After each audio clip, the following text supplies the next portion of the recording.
पढ़ेंगे पित्त ज्वर।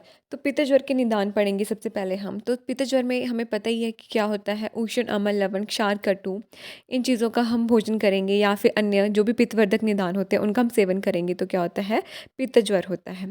तो पित्त ज्वर की संप्राप्ति क्या होगी, जब हम पित्त प्रकोपित आहार विहार का सेवन करते हैं ना, तो उसकी वजह से क्या होता है, जो प्रकोपित पित्त होता है वो अमाशय से क्या करेगा, ऊष्मा को ले जाएगा और जो आहार का जो परिणाम स्वरूप जो रस होता है उसके साथ क्या करेगा, उसके साथ वो मिक्सअप हो जाएगा एंड रस और स्वेद व स्रोत उसको बंद कर देता है और अग्नि को नष्ट करेगा। और अग्नि को क्या करेगा, उसके जो स्थान होता है उसे बाहर निकाल कर पूरे शरीर में वो फैला देगा, जिसकी वजह से क्या होता है, शरीर में ताप उत्पन्न हो जाता है और ज्वर की उत्पत्ति होती है। फिर इसके बाद आता है हमारे पास पित्त ज्वर के लक्षण। तो यहाँ पे जो फर्स्ट लाइन है उसको आप हाईलाइट करिए। यहाँ पे बोला है युग पदेव केवल शरीरे। इसका क्या मतलब है, इसमें बताया है एक साथ ही सारे शरीर में ज्वर का होना। ज्वरस्य अभ्य आगमन अभिविवृद्ध्वा भुक्तस्य विदाह काले मध्य दिने अर्धरात्रि सर्दी व विशेष्य। तो यहाँ पे क्या बताया गया है, विशेष रूप से भोजन के पच जाने के समय, भुक्तस्य विदाह काले अर्थात भोजन के पच जाने पे, मध्य दिने मध्याह्न में बोला गया, अर्धरात्रि आधी रात में और शरद में क्या होता है, पित्त ज्वर विशेष रूप से देखने को मिलते हैं इसके लक्षण। फिर इसके बाद बोला गया है हमारे पास कटुकास्यता। इसमें क्या होता है, मुख जो होता है उसका स्वाद कैसा होता है, कटु हो जाता है। घ्राण, मुख, कंठ, ओष्ठ, तालु, पाक, इन जगह पे पाक हो जाता है। तृष्णा हो जाता है। पित्त छर्दनम अतिसार अन्वेष, हमें पता ही है। फिर उसके बाद आप इस वर्ड को हाईलाइट करिए, रक्त कोठ अभिनिवृत्ति। तो यहाँ पे क्या होता है, शरीर में रक्त वर्ण के चकत्तों का निकलना। और इसी के नीचे जो वर्ड है वहाँ पे आप देखिए, यहाँ पे लिखा है शीत अभिप्रायता। तो क्या होता है, शीतल पदार्थों की इच्छा करता है, जिसको पित्त ज्वर होता है। इसके बाद आता है हमारे पास कफ ज्वर। तो कफ ज्वर के निदान हमें पता ही है, जो कफ को बढ़ाने वाले होंगे, जैसे कि अधिक गुरु, स्निग्ध, मधुर पिच्छल, शीतल, इन पदार्थों का सेवन करना या फिर दिन में सोना, अति प्रसन्नता, परिश्रम ना करना, इन कारणों की वजह से क्या होता है, कफ प्रकोपित होता है। और कफ ज्वर की संप्राप्ति भी सेम है जो हमने पढ़ी थी, बस यहाँ पे डिफरेंस इतना होगा कि कफ प्रकोपित हो जाएगा और कफ क्या करेगा, ऊष्मा को ऊष्मा को क्या करेगा, उससे ऊष्मा के साथ मिलकर क्या करेगा, जो आहार की परिणाम धातु होती है, रस नामक जो धातु होती है, उससे क्या करेगा, रस्व और स्वेद व स्रोत उसको बंद कर देता है और अग्नि की शक्ति इसमें क्या होती है, नष्ट हो जाती है। अग्नि को उसके स्थान से बाहर निकाल कर वो क्या करेगा, पीड़ा उत्पन्न करेगा, सारे शरीर में वो फैला देता है और ज्वर की उत्पत्ति होती है। यहाँ पे इसके लक्षण आते हैं, कफ ज्वर के लक्षण क्या बताए हैं, तो इसमें भी पित्त ज्वर के लक्षण के समान बताया है, युगपदेव केवल शरीरे, अर्थात एक साथ ही सारे शरीर में ज्वर का होना बताया है। फिर इसके बाद बताया है ज्वरस्य अभ्य आगमन अभिविवृद्ध्वा भुक्त मात्रे पूर्वाहने पूर्वरात्रे वसंत काले व विशेषण। अर्थात यहाँ पे क्या होता है, विशेषकर भुक्त मात्रे पूर्वाहने अर्थात जो है भोजन करते ही, ठीक है, पूर्वाहने अर्थात प्रातःकाल, पूर्वरात्रे रात्रि के प्रथम पहर में और वसंत काल में क्या होता है, ज्वर की वृद्धि होती है या उत्पत्ति बताई गई है यहाँ पे। फिर गुरु गात्रत्वम पता ही है, अन्न न अभिलाषा, ठीक है, खाना खाने की इच्छा नहीं होगी, श्लेषम प्रसेक हो गया, ये जो सारे होते हैं हमें कफ के जो लक्षण है वही इसमें बताए गए हैं, जो स्पेसिफिक है हम वही देखेंगे। तो फिर यहाँ पे थर्ड लाइन में देखिए, हृदय उपलीप, ठीक है, हृदय में उपलीप हो जाना, स्तिमित्वम बताया गया है। फिर इसके बाद आप देखिए यहाँ पे अत्यर्थम च शीत पीड़िका भृशम अंगेभ्य उत्तिष्ठन्ति। तो यहाँ पे क्या बताया है, शरीर में अधिक शीत पीड़िका का होना बताया गया है कफज ज्वर के लक्षण में। और बताया है उष्ण अभिप्रायता, मतलब उष्ण चीज़ों की इच्छा होगी उसे। तो ये किसमें बताया है, कफज ज्वर में बताया है। अब आता है हमारे पास द्वंद्वज और सन्निपात ज्वर के निदान। तो यहाँ पे क्या बताया है, विषम अशनाद अर्थात विषम रूप में भोजन करने से, अंशनाद अर्थात उपवास, अन्न परिवर्ताद अर्थात भोजन में परिवर्तन होने से, ऋतु व्यापते अर्थात ऋतुओं में विकार उत्पन्न होने की वजह से, या रस सात में गंध उपघ्राण। तो यहाँ पे क्या बताया गया है, जो प्राकृतिक के विपरीत गंध का नाक में प्रवेश होने की वजह से, और विष उपहतस्य च उदकस्य, तो विष से दूषित जो जल होता है उसका सेवन करने की वजह से बताया है। गरेभ्यो उपयोगात गरेभ्यो अर्थात जो कृत्रिम विष होता है, गर होता है कृत्रिम विष, उसके प्रयोग से गिरे नाम च उपश्लेषात अर्थात पर्वतों के पास रहने से स्नेहन स्वेदन वमन विरेचन आस्थापन अनुवासन शिरो विरेचना नाम यथा यथावत प्रयोगा। तो इन सभी चीज़ों का सही ढंग से प्रयोग नहीं करना। फिर बताया है मिथ्या संसर्जनवाद। तो इसमें भी क्या बताया गया है हमारे पास जो है मिथ्या संसर्जन की वजह से भी, या फिर स्त्रियां नाम च विषम प्रजाता नाम। तो स्त्रियों में कहते हैं विषम रूप से क्या होता है प्रजनन होना अर्थात प्रसव होना, या प्रजाता नाम च मिथ्य उपचारात, या फिर प्रसव हो गया उसके बाद क्या किया अनुचित आहार विहार का सेवन कर लिया, तो इसकी वजह से क्या होता है द्वंद्वज और सन्निपातज ज्वर बताए गए हैं। तो हमारे पास आगंतुक ज्वर। तो आगंतुक ज्वर हमारे पास 4 टाइप्स के बताए हैं, अभिघात, अभिशंक, अभिचार और अभिशाप। अभिघात क्या होता है हमारे पास यहाँ पे किसी भी प्रकार से चोट लगना, और उसके बाद अभिशाप होता है काम क्रोध लोभ मोह शोक आदि के संसर्ग की वजह से, और अभिचार बताया है वैदिक या तांत्रिक मंत्रों के द्वारा मारन मोहन उच्चाटन आदि क्रियाओं का प्रयोग की वजह से जो ज्वर होता है। और अभिशाप होता है ब्राह्मण गुरु वृद्ध आदि या सताए हुए कि अंतरात्मा से निकला हुआ जो शाप होता है उसके द्वारा जो ज्वर होता है उसको अभिशाप बोलते हैं। इन ज्वरों में क्या होता है सबसे पहले व्यथा उत्पन्न होती है, उसके बाद क्या होता है दोष कुपित हो जाते हैं।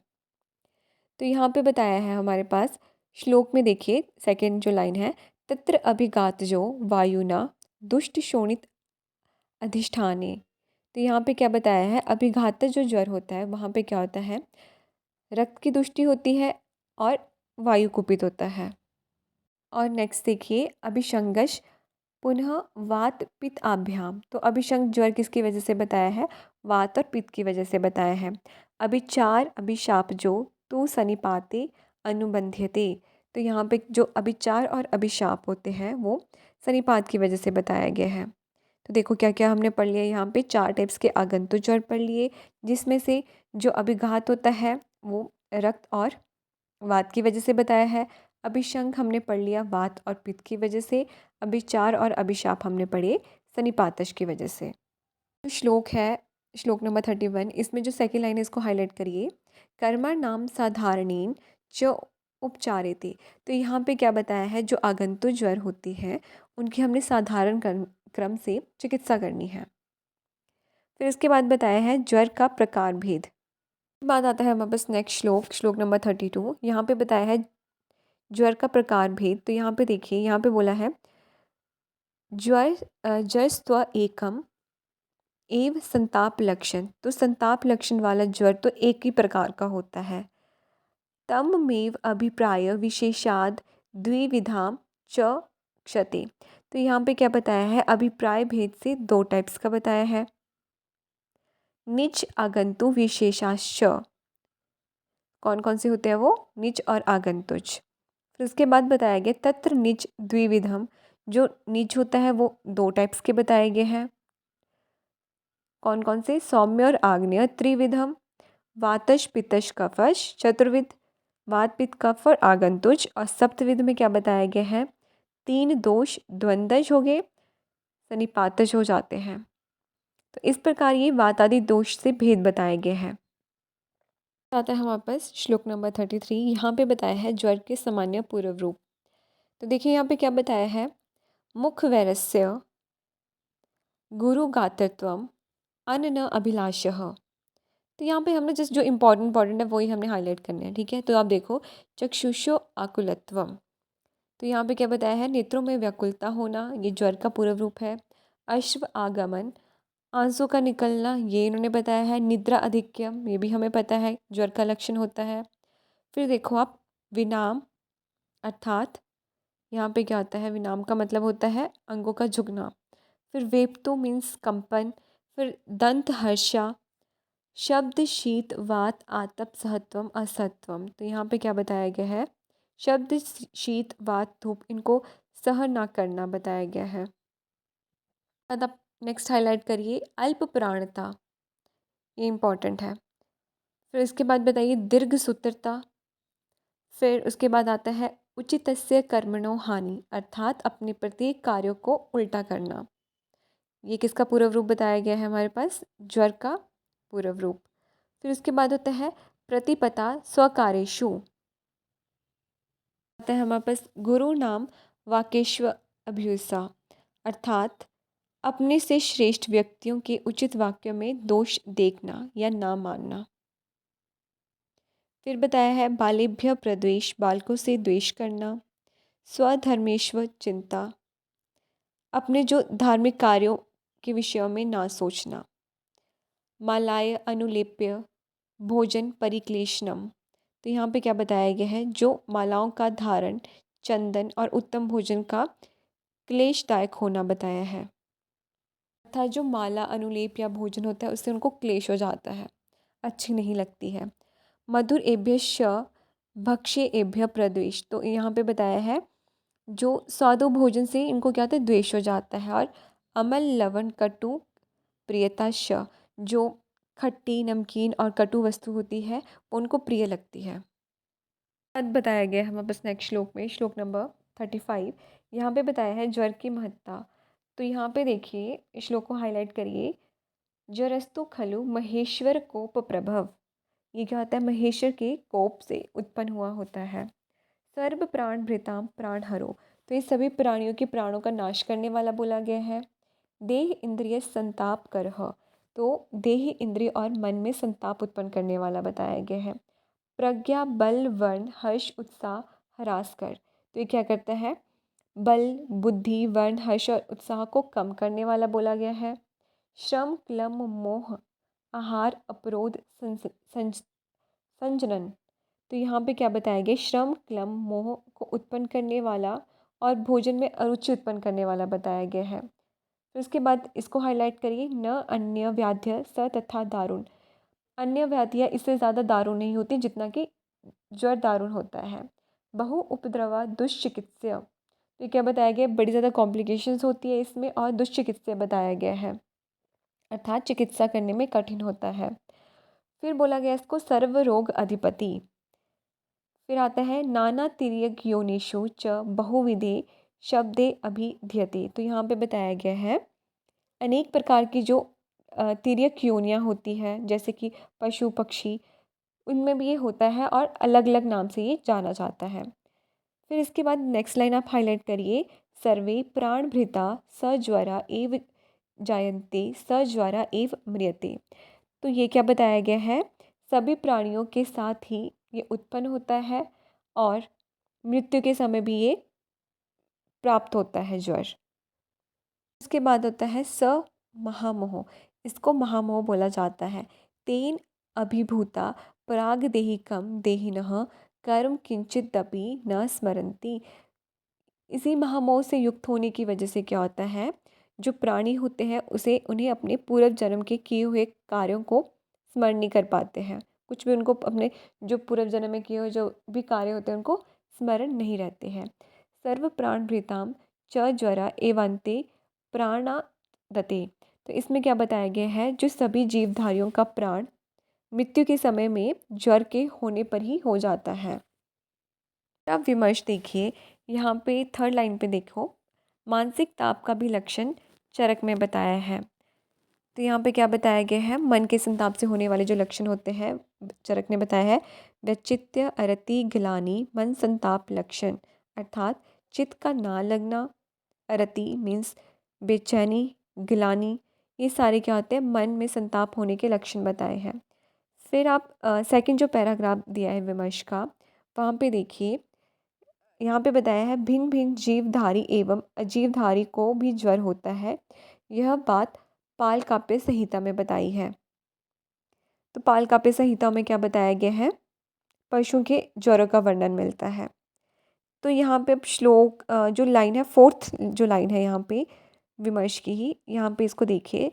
अर्थात हाथियों में पाकल ज्वर, घोड़ों में अभिताप, गौवों में ईश्वर, मनुष्यों में ज्वर, भेड़ बकरियों में प्रलाप, ऊँटों में अलस, भैंसों में हारिद्र, मृगों में मृग रोग, पक्षियों में अभिघात, मछलियों में इंद्रमद, कीट पतंगों में पक्षपात, सर्पों में अक्षिक और जल में नीलिका और भूमि में ऊषर, वृक्षों में कोटर आदि को ज्वर कहा जाता है।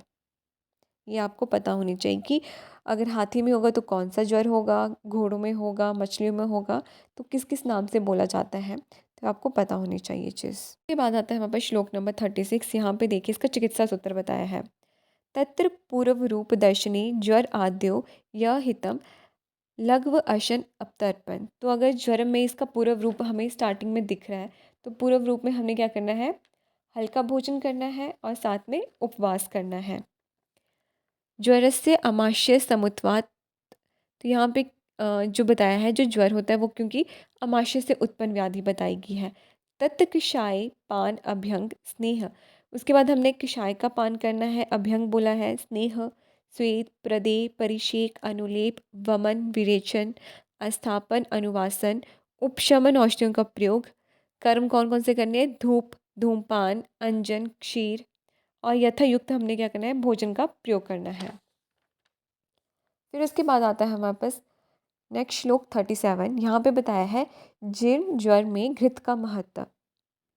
तो यहाँ पे बताया है जीर्ण ज्वरेषु तो सर्वेषु सर्पीपानम प्रशस्यते यथा स्व औषध सिद्धस्य। तो यहाँ पे क्या बताया है, जीर्ण ज्वर में क्या होता है, औषध से सिद्ध किया हुआ जो घृत होता है उसका प्रयोग बताया गया यहाँ पे करने के लिए।